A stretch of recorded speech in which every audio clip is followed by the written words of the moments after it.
Jamel, take us back to the arrest and what happened. Yeah, 2005, my son was just born. His mom was coming over for me to meet him for the first time. I wanted to go to the store to get some milk and some other little goodies so I wouldn't have to leave. So I end up getting a ride with a family friend. We get over there to the store. I get in there, I get my stuff.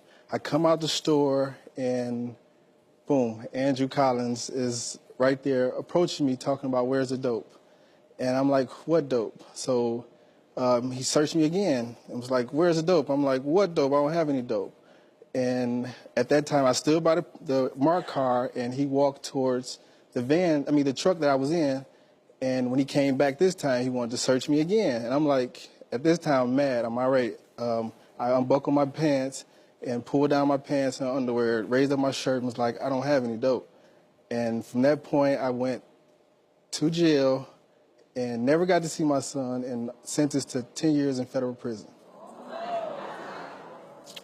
Yep. Andrew, why did you arrest Jamel?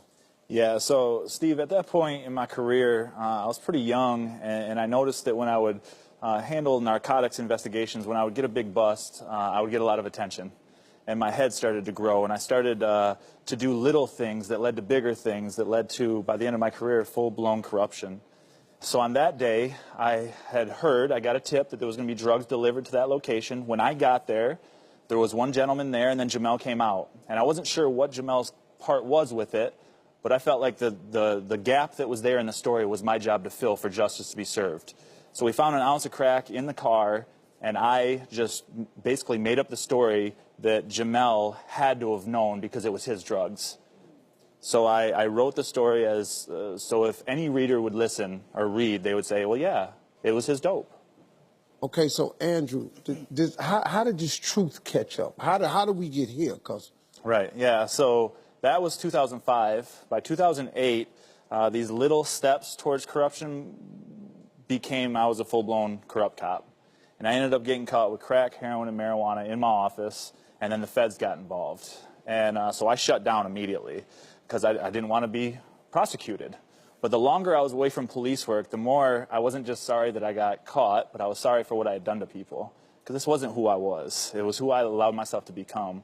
So just through prayer and what God was doing in my life, I went to the feds and I said, I want to tell you the truth. I want to own up to everything.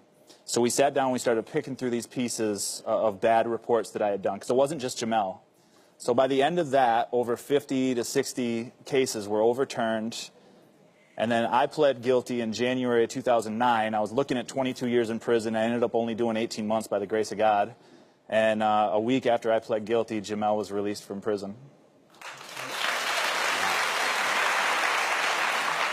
Jamel, what was it like for you, sitting in prison, knowing that you were framed? It was a rough time for me. I became very angry, a bitter person, was unapproachable. A conversation couldn't happen unless we was fighting. So I'm here, and I'm like, I don't want to be here. I got to do something else to make it home to ultimately raise my son or to even see him, because the way I'm going now, I probably would be here forever. So I was in my room one day, Steve, and there was a Bible on the table. I grabbed the Bible, looked at it, I'm reading it, then I'm not reading it. It's like a song kept playing in my head that you can't get out, and it was just let it go, let it go, let it go. And I wouldn't at first, you know what I'm saying, because I wanted to hold that. And then when I let it go, man, some good things happen. Prayer definitely does change things. When I let it go, God, that week later, I was released from federal prison. A week later, you were released? Yes. So you ended up doing 4 years. 4 years.